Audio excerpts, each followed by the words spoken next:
PAUD, kemudian aspek dan beberapa hal, silahkan itu tulisan saya yang terbit di jurnal beberapa waktu yang lalu. Untuk Anda pelajari, bisa dijadikan bahan untuk resume juga bisa.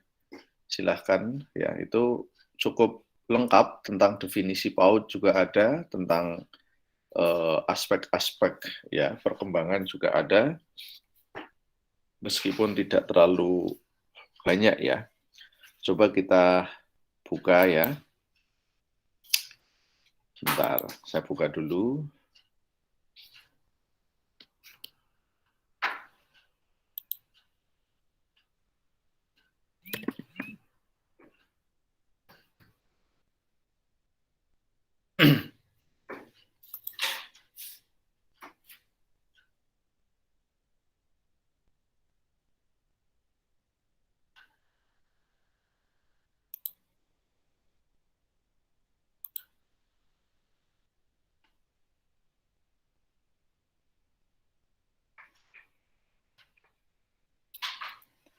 Ini internetnya uwer di tempat saya ini agak. Bentar. Saya buka lewat Siska aja.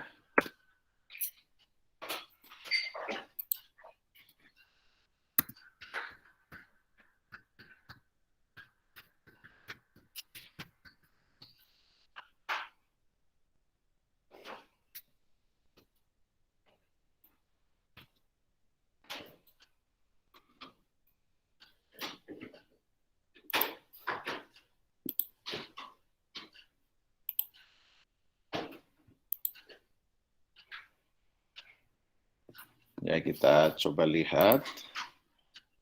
Bentar.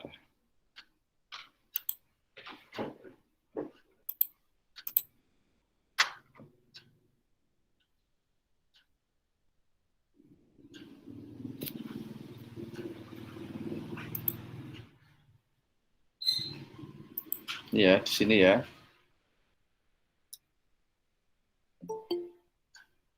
Masih ada yang baru masuk lagi ya.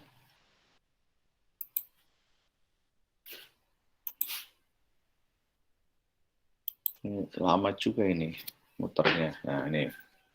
Nah, ini nanti diunduh ya. Nih, nanti Anda kalau buka kan ketemu ini. Nanti diunduhnya lewat ini nih, PDF. Nah, ini kan ada ini, ketemu. Nah, ini nanti Anda, di sini saya kenalkan dalam tulisan saya ini. Ya, ini artikel terbit ketika masih Stein ya, kampus kita. Ketika masih Stein tahun 2010 ya.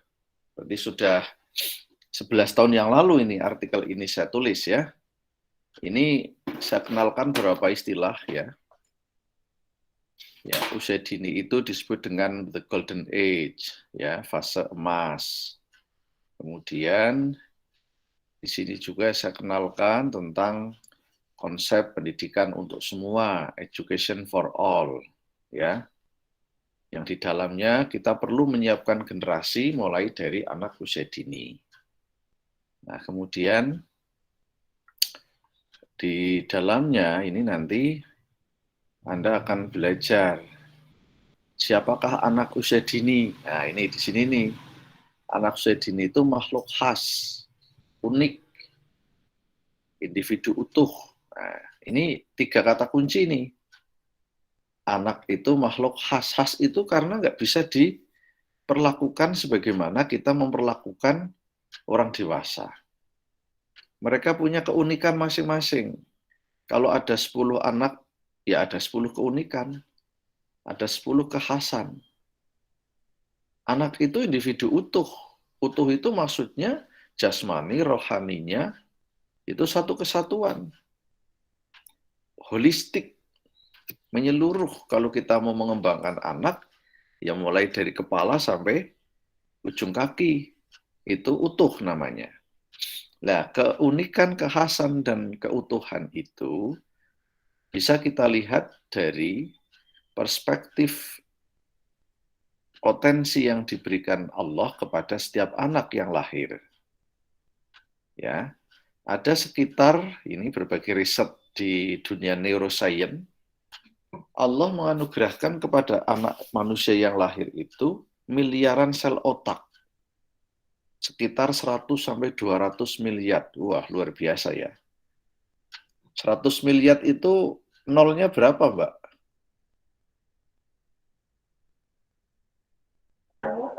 10, Pak.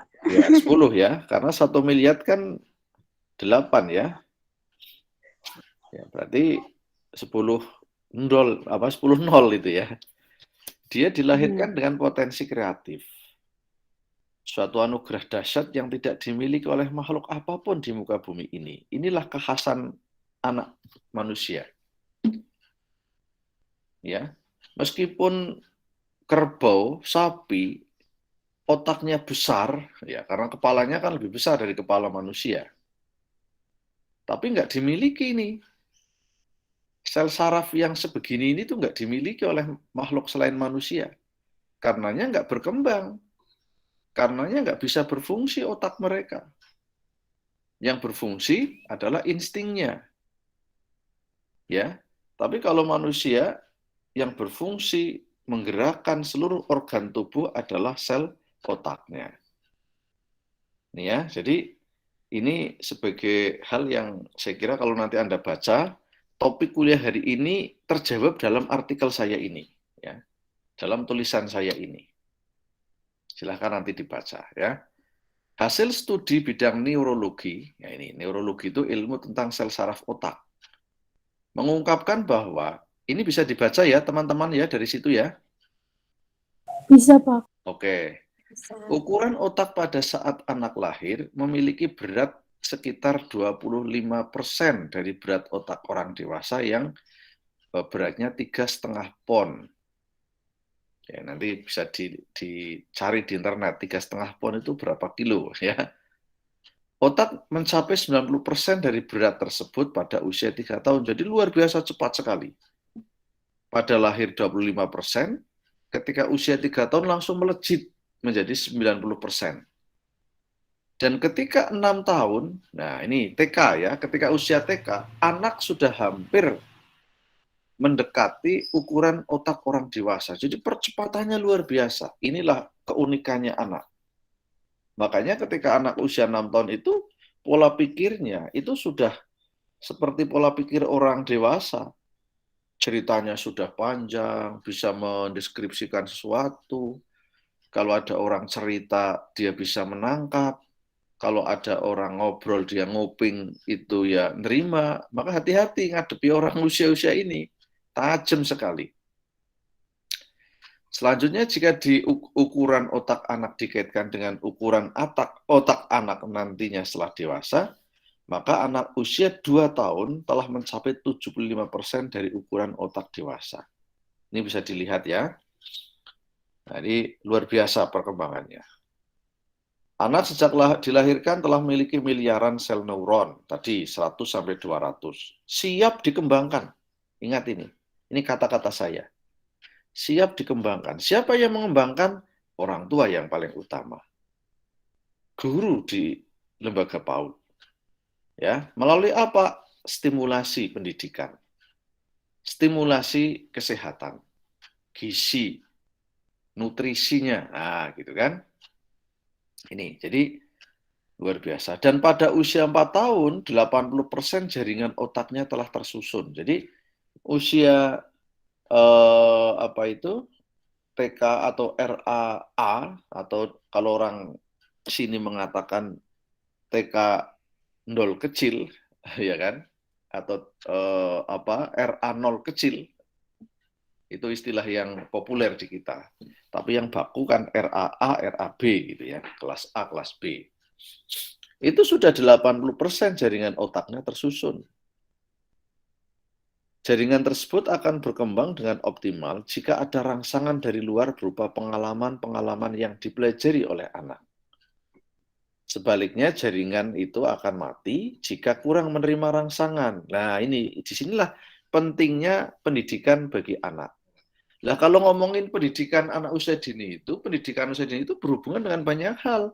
Ya berhubungan dengan kesehatan, ya gizi, ya apa namanya, ya bimbingan, ya latihan, asuhan, itu menjadi satu kesatuan. Jadi kalau orang ngomongin PAUD itu jangan bicara guru ngajar di kelas. Jadi semua perlakuan, semua stimulasi yang diberikan oleh orang dewasa kepada anak itu hakikatnya adalah pendidikan. Baik yang berkaitan dengan tumbuh kembang jasmaninya maupun yang berhubungan dengan tumbuh kembang atau perkembangan rohaninya, mentalnya, ya kan, spiritualnya, ya kan, seninya, ya gitu. Anak agar bisa berjalan dengan cepat, maka dilatih jalan. Agar anak bisa memahami keindahan, maka ada olah rasa, seni. Nah ini ya, nanti dipelajari lebih jauh. Untuk apa anak dididik dari kecil? Ini, atau sejak usia dini. Karena manusia itu hakikatnya makhluk yang paling kreatif di muka bumi ini. Kenapa bisa kreatif? Karena punya potensi otak yang bisa tumbuh dan berkembang. Dan memiliki kemampuan untuk menyiapkan diri, merencanakan, memprediksi, dan mengantisipasi masa depannya, foresight. Jadi kita ini akan menyiapkan generasi. 20 tahun ke depan, saat ini dia umur 5 tahun. Wah, 20 tahun ke depan sarjana dia. 20 tahun lagi ke depan akan jadi pemimpin. 40 tahun ke depan, walau a'lam. Ya, jadi ini sesuatu yang saya kira harus dipahami oleh kita semuanya. Kita itu akan menciptakan masa depan. Nah, gitu. Kemampuan ini merupakan anugerah alam dan anugerah Sang Pencipta. Anugerah alam dimaksud apa? Dia menjadi apa itu tergantung dari di mana dia tinggal. Tapi jangan lupa ada anugerah Sang Pencipta yang tak dimiliki oleh makhluk manapun di dunia. 100 sampai 200 miliar itu anugerah Allah. Tapi anugerah Allah itu tidak bisa dipisahkan dengan anugerah alam di mana dia tinggal, di mana dia berinteraksi dengan siapa. Jadi apa yang diberikan Tuhan kepada kita tidak akan berkembang, tidak akan menjadi sesuatu yang hebat kalau tidak lingkungan, alam, ya, seperti kemarin ketika Anda ikut studium general, itu ya, ada kisah ya kan yang disampaikan oleh Pak Tatang itu, saya kira menarik sekali itu kemarin. Ya, Anda kan ikut ya kemarin, ikut nggak? Ikut studium general nggak kemarin? Ikut, Pak. Ya, Ikut, Pak. kalau yang nggak ikut, silahkan nanti bisa lihat di YouTube ya, itu masih ada di sana, YouTube Win Saizu gitu ya. Misalnya kisah yang terjadi pada anak manusia namanya Najat Falaud Belkacem, ya kan? Ya lahir di kampung miskin di Maroko, ya orang tuanya miskin, mengembala ternak kerjaannya, kemudian bermigrasi ke Perancis. Di Perancis mendapatkan alam, support lingkungan, iklim belajar yang bagus, dia kemudian bisa menjadi seorang yang hebat. Dia kuliah, bahkan kemudian sampai menjadi seorang menteri, ya kan? Menteri Pendidikan Nasional di usia yang sangat muda. Ini luar biasa menurut saya. Dari mana dia begitu? Karena apa? Ternyata dia masih ketika migrasi dari Maroko ke Perancis itu masih anak-anak itu. Kalau melihat fotonya itu kemarin ya. Itu menggambarkan pengaruh anugerah alam bertemu dengan anugerah Tuhan. Nah, ini di sini nih. Maka beruntunglah saya kira Anda yang berkesempatan untuk sekolah, kuliah. Sudah dengan potensi bagus, kemudian Anda mendapatkan iklim belajar. Makanya tidak ada satupun anak di dunia ini yang berhasil kalau tidak mendapatkan asupan anugerah alam dan anugerah Tuhan ini menjadi ketemu gitu loh. Makanya pendidikan ini sejatinya adalah mengembangkan dan menguatkan anugerah Sang Pencipta itu. Ya, menciptakan situasi kondisi agar anak-anak kita menjadi tumbuh berkembang secara optimal. Nah, ini ya nanti dipelajari. Ini materi tentang siapakah anak, Anda nanti cari di sini ya. Hakikat anak usia dini itu di sini ureanya ya. Dengan anugerah kemampuan itu manusia adalah makhluk tunggal sekaligus makhluk unik. Makhluk tunggal itu karena dia sosok individu. Yang dengan keunikannya itu manusia menjadi makhluk istimewa atau spesial spesies yang hanya satu di dunia ini. Ia menjadi makhluk dengan talenta dan bakat yang unik di antara makhluk lainnya. Manusia tidak terkungkung oleh alam, tapi manusia mampu mengubah kondisi alam. Nah, ini kreativitas karena dididik, ya, karena dikembangkan oleh lingkungan.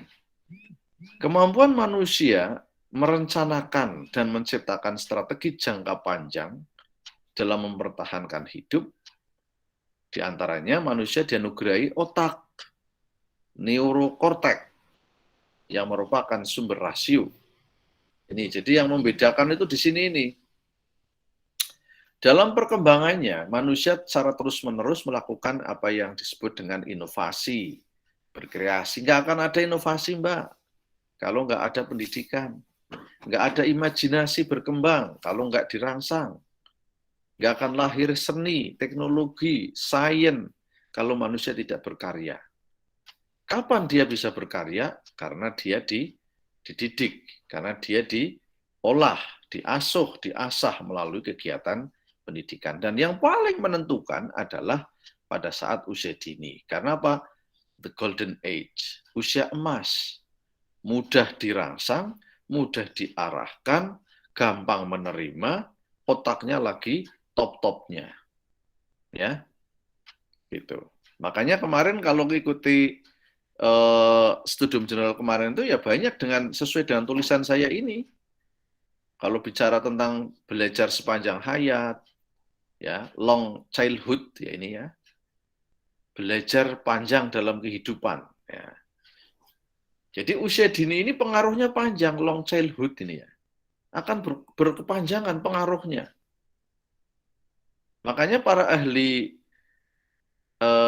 early childhood education, pendidikan anak usia dini, selalu mengatakan bahwa 80%, tolong dicatat, 80% keberhasilan anak di kemudian hari ditentukan oleh keberhasilan pendidikan di usia dininya. Ini 80% loh, nggak main-main. Yang 20% itu support dari setelah usia dini. Ini riset ini ya. Nah, nih, anak usia dini adalah emas. Emas ini bukan berarti emas dalam arti fisik, simbol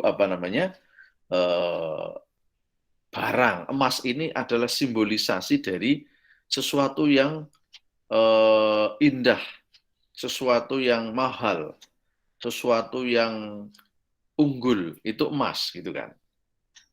Makanya kemudian disebut dengan golden age. Golden itu emas, age itu usia atau masa. Masa keemasan. Usia berapa anak usia dini itu? Kalau menurut kajian pendidikan usia dini, kajian keilmuan itu usia dini itu 0 sampai 8 tahun. 0 itu masih dalam kandungan. Sampai 8 tahun itu ya SD kelas 3 lah begitu ya. Tapi kalau menurut undang-undang, kemarin sudah saya sampaikan, itu usia lahir sampai 6 tahun ya. Jadi itu produk politik itu. Undang-undang kan produk politik ya. Tapi kalau produk kajian keilmuan, kalau Anda ditanya, usia berapa sih usia dini ini? Usia 0 sampai 8. 0 itu masih dalam kandungan tapi sudah ada anak manusia gitu ya. Ya, kapan sudah ada anak manusia? Kalau saya berpandangan ya setelah terjadinya pembuahan. Karena ketika sudah terjadi pembuahan berarti sudah ada calon makhluk hidup. Maka di situ sudah mulai ada proses pendidikan melalui apa? Orang tuanya. Dikasih asupan gizi, dirawat, orang tuanya harus sehat, ya. Nah, ini juga bagian dari pendidikan anak usia dini. Disebut demikian karena pada rentang usia ini, usia dini ini, anak mengalami pertumbuhan yang sangat pesat. Tadi saya sebut ya, sampai usia 5 tahun, itu otaknya itu sudah hampir 90% otak orang dewasa. Wah, luar biasa kan? Karena cepat sekali pertumbuhannya, fisiknya, motoriknya, berkembangnya watak dan moralnya, maupun emosional dan intelektualnya itu cepat sekali pada usia ini. Ini usia emas. Termasuk kemampuan bahasa dan sosialnya. Ya, ini saya menulis buku itu di Google Scholar, saya silahkan Anda unduh itu. Judul bukunya adalah Pendidikan Komunikasi Anak Usia Dini, berbasis kecerdasan bahasa dan kecerdasan sosial. Saya uraikan banyak hal di sana. Bukunya, sebentar, saya tak ngambil di rak buku. Ya.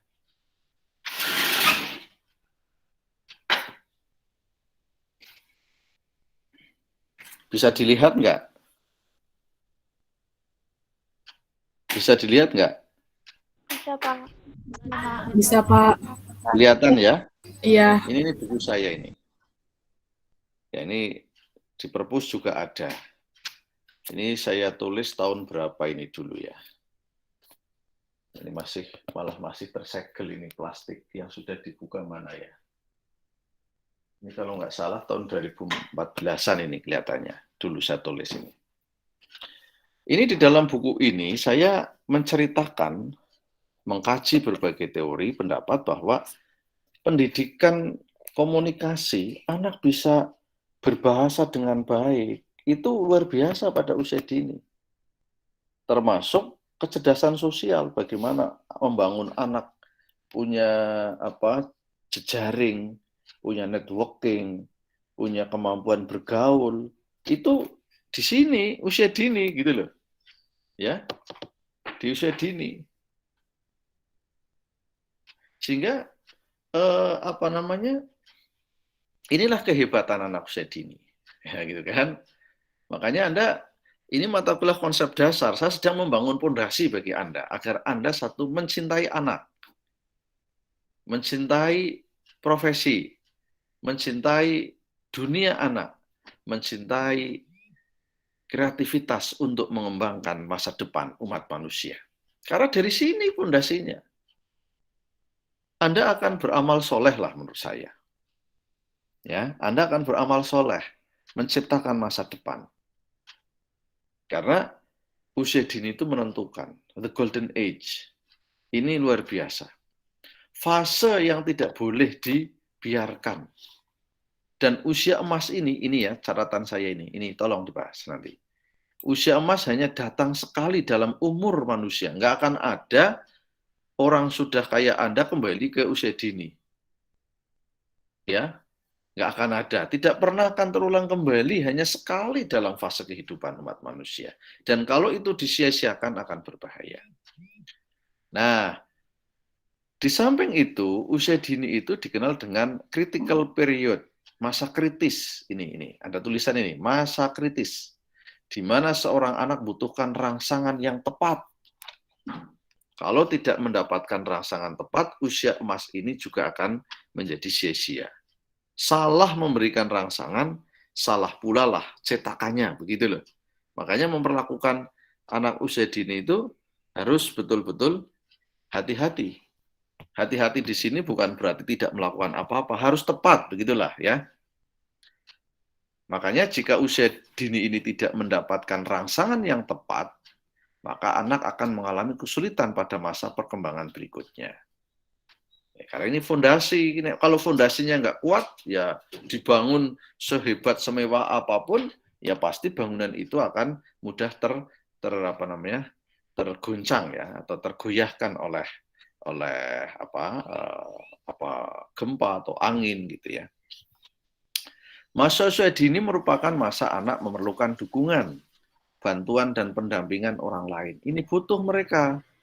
Siapa yang ngomong begini? Saya, ini artikel saya ya, agar dapat berkembang keunikan yang dimilikinya dibanding makhluk lain. Ini ya, tolong nanti bisa dipelajari. Nah, apa itu hakikatnya mendidik anak itu apa? Nah, ini. Jadi hakikatnya pendidikan bagi anak usia dini itu seperti apa? Saya jawab ini dalam subjudulnya, pengembangan hakikatnya adalah pengembangan seluruh aspek perkembangan secara holistik integratif. Ini, ya, di sini nih. Seperti apa pendidikan yang holistik integratif? Anda bisa membaca artikel saya di jurnal internasional, di Google Scholar yang sudah pernah saya kirim kepada Anda, judulnya adalah Holistik Integratif. Ya, Educational System in Islamic Kindergarten. Itu judul artikel saya, yang salah satunya menjadi syarat saya menjadi guru besar. Silahkan dibaca. Itu tulisan saya mengupas tentang sistem pendidikan anak usia dini yang holistik integratif. Sekilas saya ceritakan begini. Holistik itu kan utuh, menyeluruh. Integratif itu ada keterpaduan. Ada keterpaduan. Ya. Terpadu. Anak itu makhluk utuh. Maka tadi di awal sudah saya sebutkan ya, ada khas, unik, sekaligus utuh. Ya. Isinya itu utuh. Nggak boleh mendidik anak hanya jadi pinter saja, cerdas saja nggak bisa. Atau cerdas otaknya ya maksud saya. Karena ngomong kecerdasan itu juga macam-macam ya. Ada kecerdasan bahasa, kecerdasan sosial, kecerdasan logika, matematika, ada kecerdasan fisik, motorik, macam-macam. Nggak boleh kita mengembangkan atau menstimulasi anak tidak menyeluruh, harus terpadu juga ya, atau integratif. Nah, ini makna pengembangan anak holistik integratif adalah pengembangan anak usia dini dilakukan berdasarkan pemahaman untuk memenuhi kebutuhan esensial anak yang beragam dan saling berkait secara simultan dan sistematis. Simultan itu ya terus-menerus. Sistematis itu antar aspek terkait. Nah, itu. Baik fisiknya maupun non-fisiknya. Jasmani, rohaninya. Agar anak dapat tumbuh. Tumbuh itu lebih berhubungan dengan fisik. Berkembang itu dimensi fisik dan non-fisik. Sebagai anak yang sehat ini, sehat jasmani dan sehat rohani. Kuat jasmaninya dan kuat mentalnya. Kalau ada orang tidak fisiknya kuat tetapi mentalnya nggak kuat, menghadapi masalah mudah menyerah, ya gitu kan? Tidak kuat emosinya, maka dia akan melakukan perilaku yang kadangkala jalan pintas. Ini nggak kuat mentalnya, cerdas, ceria, jangan lupa ini. Kalau nggak salah kemarin ada narasumber ya yang mengatakan bahwa salah satu keteladanan dari ilmuwan Islam adalah ceria, gitu ya kemarin ya. Prof. Nurholis kalau nggak salah. Bilang begitu. Salah satu kriteria indikator karakter ilmuwan muslim masa lalu adalah ceria. Ini sudah saya tulis ini. 11 tahun yang lalu. Ya, ini artikel tak tulis 11 tahun yang lalu ini. Ya, jadi sudah lama saya nulis tentang ini. Jadi harus melahirkan orang-orang yang hidupnya bisa ceria. Ceria itu karena apa? Bahagia. Ceria karena menghadapi optimisme dalam hidup. Ceria karena apa yang dia butuhkan bisa dia penuhi. Ceria karena dia bisa menatap kehidupan dengan baik. Oke ya? Ini sepele kata-kata ini. Saya memunculkan kata-kata ini bukan tanpa dasar. Ceria jangan hanya dimaknai anak kecil guyonan, ya, atau nyanyi-nyanyi sambil tepuk tangan. Bukan hanya itu, ceria itu adalah dimensi dimensi batiniah yang terekspresi dalam tampilan wajah, tampilan kata-kata, sikap hidup, ya. Dan juga berbudi luhur. Ini ya, pertumbuhan dan perkembangan anak ya usia dini baik fisik, mental, emosional, sosial dipengaruhi oleh apa? Nah, ini yang tadi saya sebut. Jadi kalau bicara pendidikan usia dini itu ya kita ngomongin kesehatan, nanti ada. Saya agak lupa, nanti Anda di semester berapa itu akan dapat mata kuliah tentang kesehatan anak. Ya, kesehatan, pemenuhan gizi, ya, pendidikannya, stimulasi mentalnya, dan psikososialnya. Ini semua menjadi terintegrasi untuk mengembangkan anak. Oke ya. Nah, ada beberapa aspek yang dimiliki anak yang harus dikembangkan secara utuh dan terpadu. Menyeluruh dan terpadu. Ini masih ada yang tangtung-tangtung aja ya. Tapi bisa ditangkap ya apa yang saya jelaskan ya Mbak ya? Bisa, Pak. Ya, oke. Nanti ini saya menjelaskan menggunakan artikel saya biar nanti Anda ketika membaca tulisan saya bisa mudah memahami ya. Iya, Pak. Saya lanjut. Nah ini, ya terus begitu. Ini perkembangan aspek-aspek ya, perkembangan aspek fisik apa? Proses tumbuh kembang kemampuan gerak seorang anak. Misalnya bagaimana anak lahir belum bisa apa-apa, kemudian dirangsang, bisa bergerak, kemurep, miring, ya, duduk, berdiri, jalan. Ini tugas guru PAUD itu, pengasuh, perawat anak. Itu kaitan dengan fisik. Ya, motoriknya ada motorik kasar, motorik halus, ya. Nanti Anda akan diperdalami itu, ya. Bagaimana motorik kasar, misalnya kemampuan anak duduk, lari, otot besarnya berkembang, anak bisa melempar bola, itu otot motorik kasar. Motorik halus, nulis, megang pulpen, menghapus, dilatih, meremas, meraba, halus kasar, itu motorik halus. Ya. Jadi anak kenapa ya? Ini coba saya perlihatkan. Misalnya saya megang ini apa ini? Ini apa, Mbak? Ballpoint. Hah? Ballpoint. Apa? Ballpoint, Pak. Bukan. Potlot. Pensil. Ya. Oh, pensil. Ya, bukan pulpen ini. Potlot. Tahu potlot ya? Tahu. Apa namanya? Pensil. Pensil. Ini runcing ya? Ini runcing. Ini kalau anak tidak motorik halusnya tidak bagus itu kan nulis langsung patah ya nggak? Iya. Patah. Nanti bola-bali diasah, diraut ya. Kenapa? Karena motorik halusnya belum terasah dengan baik. Ketika dia menghapus, ugruk kertasnya sobek. Nah, ini contoh. Guru PAUD harus melatih agar antara rasa dengan tangan ada keserasian gerak. Nah, termasuk nanti ada perkembangan kognitifnya, moralnya ya. Ini masih aja ada yang baru gabung ini. Ya.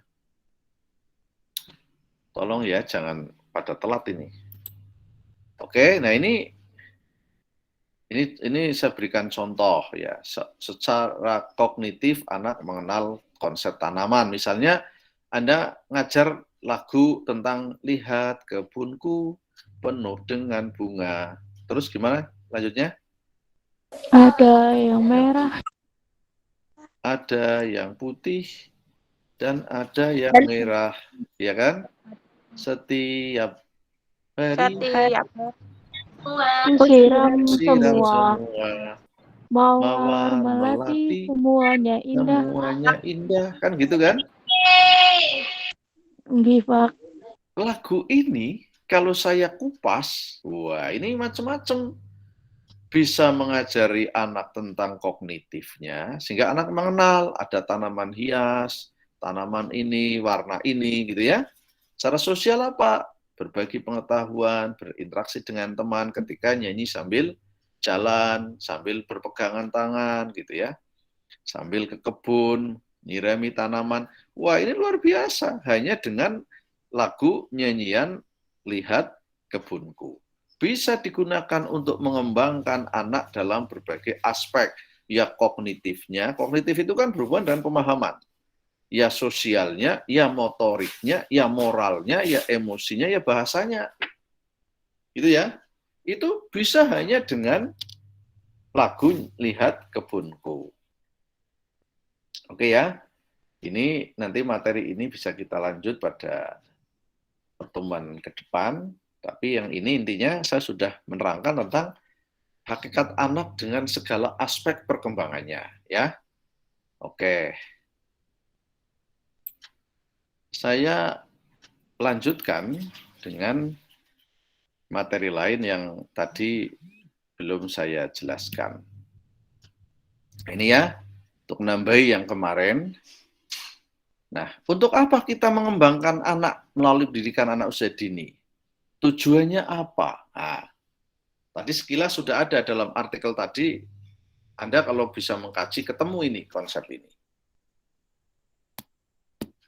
Tujuannya tidak lain adalah ketika kita tadi mengenal anak itu unik, punya potensi hebat, bisa berkembang kalau difasilitasi, stimulasi, maka tujuan pendidikan anak usia dini ya tidak lain ini, Mbak. Memfasilitasi tumbuh kembang anak, baik fisik maupun halo? Baik fisik maupun fisik, baik jasmani maupun rohani. Dalam seluruh aspek agar anak dapat tumbuh dan berkembang optimal, ya. Jadi ini penting ini, ya, agar anak dapat tumbuh dan berkembang optimal, ya, jasmani, rohaninya, ya kan? Ini ya, kita tambah ya, optimal rohaninya, fisik non fisiknya, ya kan? Secara utuh dan terpadu. Nah, ini ya, yang disebut dengan holistic integratif. Ya, holistic integratif. Holistik itu utuh, integratif itu terpadu. Jadi kita ini mendidik anak itu tujuannya adalah memfasilitasi, ya, memberikan kemudahan-kemudahan, menyiapkan fasilitas, menyiapkan cara, menyiapkan materi, menyiapkan metode, agar apa? Anak bisa tumbuh berkembang, jasmani rohaninya, fisik motoriknya, fisik non fisiknya, ya, yang dilaksanakan sesuai dengan tingkat perkembangannya. Jadi tingkat perkembangannya ini disesuaikan. Sebentar ya, saya tak WA dulu ke yang lain, kelas lain ini. Saya setelah ini kan ngajar di kelas lain. Mana ya? Saya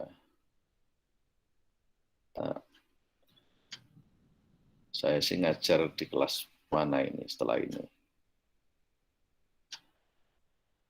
Oh iya. Biar nunggu gitu loh.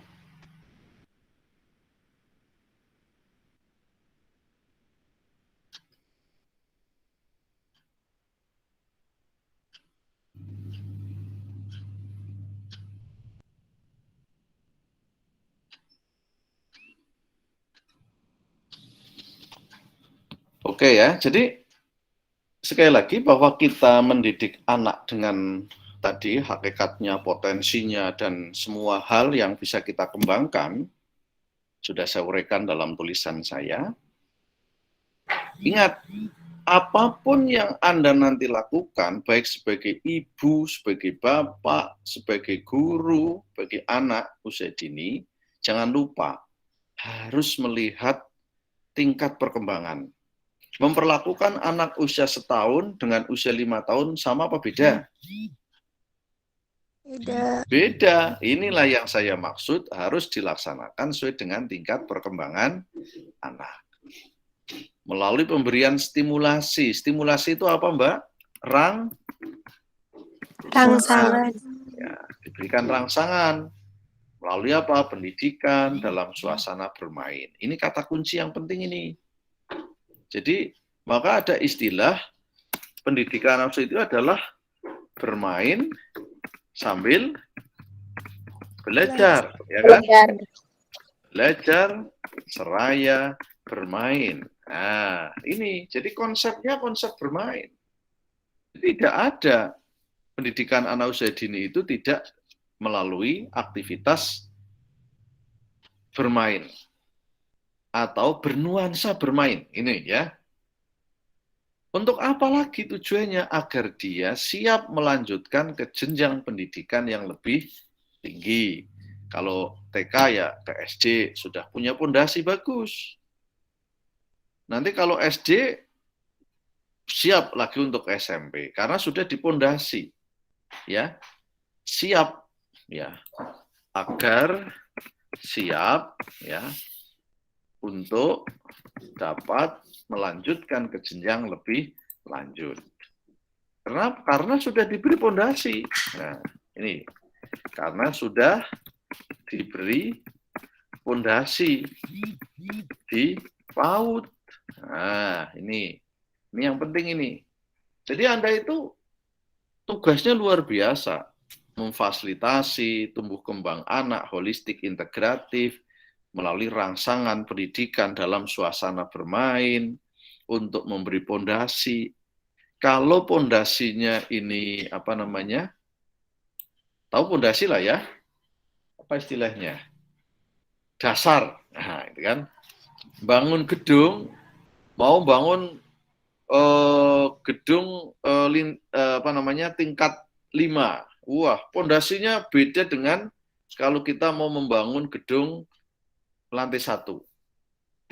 Nah, kita sebagai guru harus mengandaikan anak-anak kita itu akan berada pada puncak nanti sampai lantai 5 sampai 6. Maka pondasi di PAUD-nya harus diperkuat.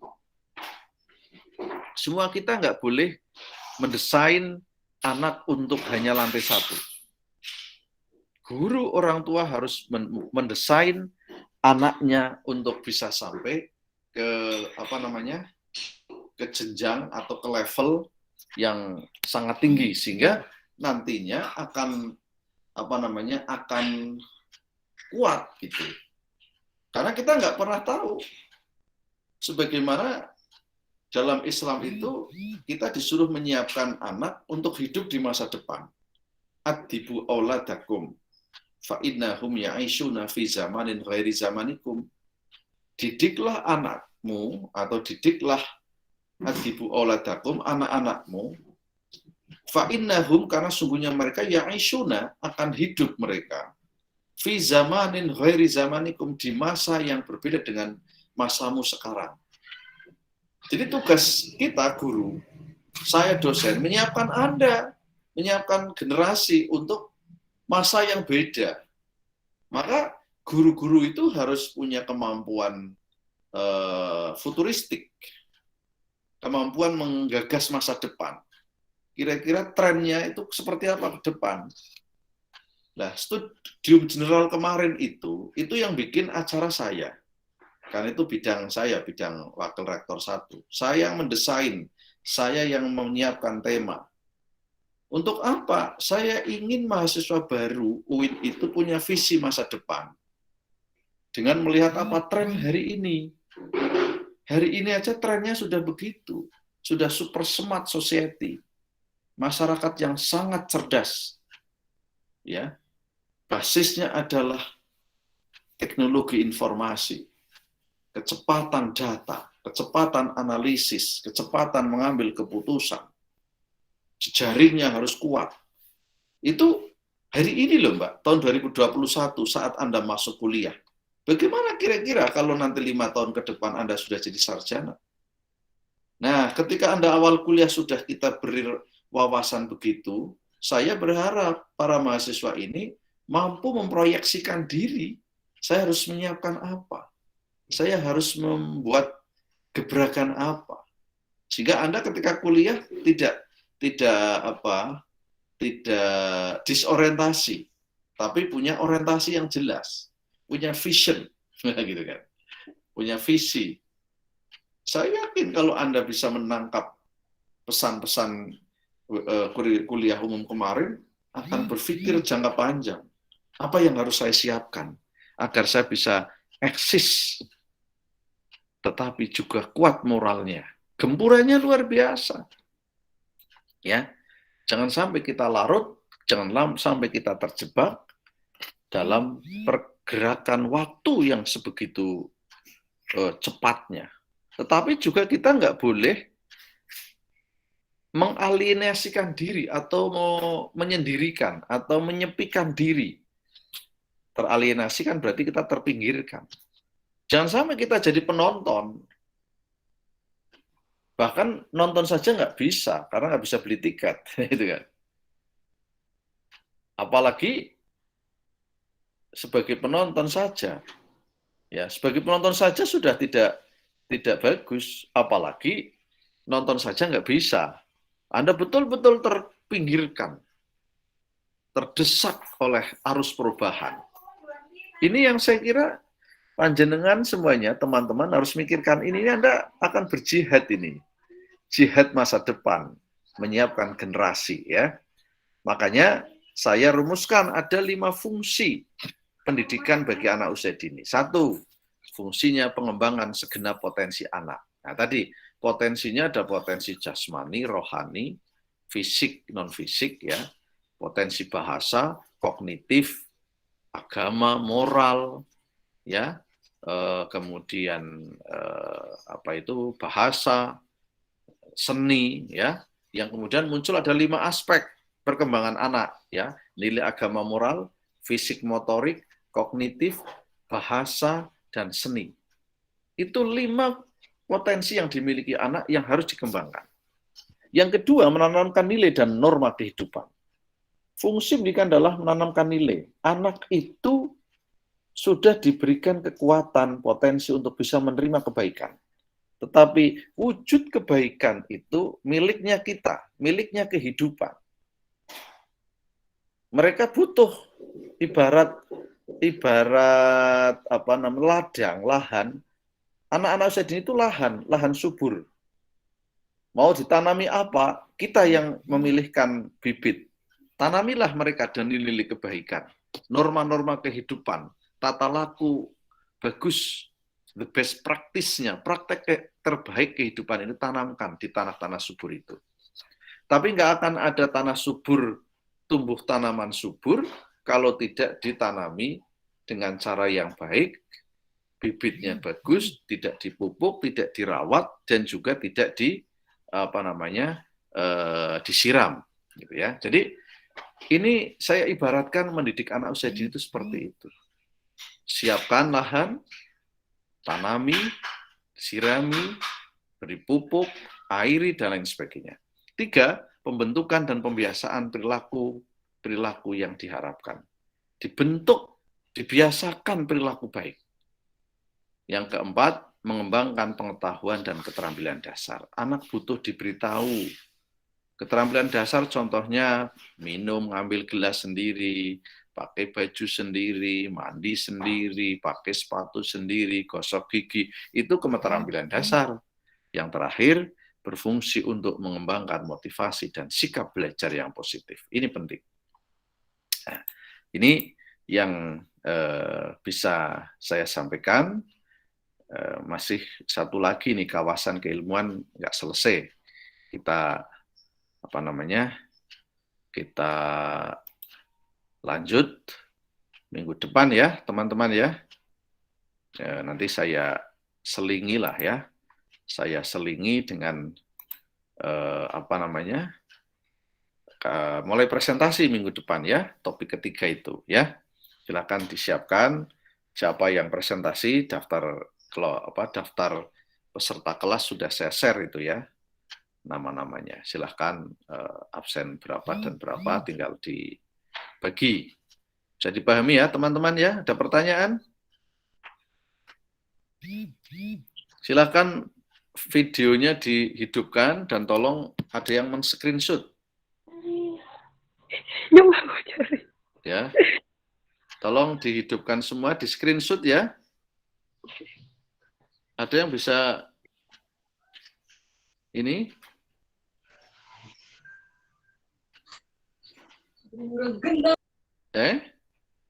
Sudah di-screenshot? Siapa yang mau men-screenshot? Nanti di-share di grup ya. Oke, sudah di-screenshot belum? Yang pakai laptop siapa yang pakai laptop? Minta tolong ya, nanti setiap perkuliahan ada yang men-screenshot. Ini untuk bukti bahwa Anda hadir gitu. Kalau ada error sistem nanti Anda bisa ngomong ke saya, Pak, saya hadir kok absennya nggak bisa gitu. Karena kita teknologi kan kadang ada hambatan ya. Gitu. Jadi sudah screenshot? Sudah Pak, tapi yang kelihatan cuma beberapa, yang lainnya ada di 28 lainnya. Ya, digeser kan bisa, Mbak. Masing-masing men-screenshot di layarnya masing-masing, kan bisa kan? Oke, ya ini hanya saran saja, saya memberi masukan pada Anda. Nanti tolong ya di-share di grup untuk data. Dan jangan dihapusi di grup, biarkan aja. Karena toh kita kuliah kan hanya 14 tatap muka. Cukup ya teman-teman ya? Kita akhiri. Baik, Pak. Sampai ketemu. Bisa dipahami ya kuliah pagi ini ya? Iya, Pak. Baik, terima kasih. Kita akhiri, sampai jumpa hari Rabu. Kita mulai minggu depan jam 7 ya, insya Allah ya. Kita akhiri dengan baca hamdalah. Alhamdulillahirrahmanirrahim. Alhamdulillahirrahmanirrahim. Assalamualaikum warahmatullahi wabarakatuh. Waalaikumsalam warahmatullahi wabarakatuh.